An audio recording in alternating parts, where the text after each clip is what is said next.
यो tasty pizza मैले frying प्यानमा बनाएको र त्यसको लागि मैले 3/4 कप सुजीलाई होल एग थोरै तेल र पानीसँग मुछेर डो बनाएर साइडमा राखेँ।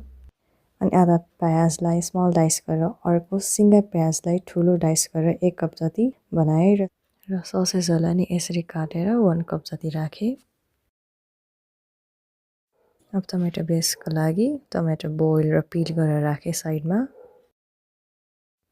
टपिङ बनाउन अहिलेको मिडियम डाइस गरेको अनियन र ससेसेस र सल्ट अनि गार्लिक पेस्ट र आफ्नो टेस्ट अनुसारको चिली पाउडर एड गरेर बनाएँ।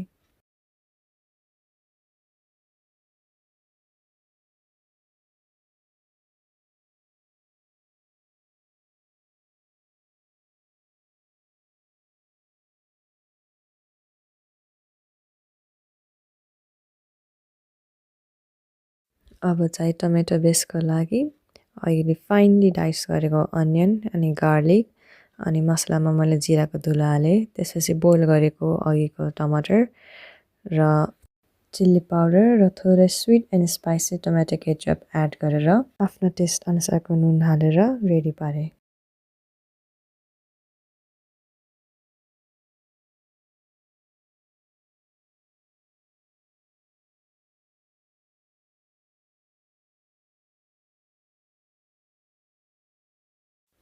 फाइनली अब अघिको डोलाई आधा गरेर यसरी बेल्ने अनि साइडबाट फोल्ड गर्ने।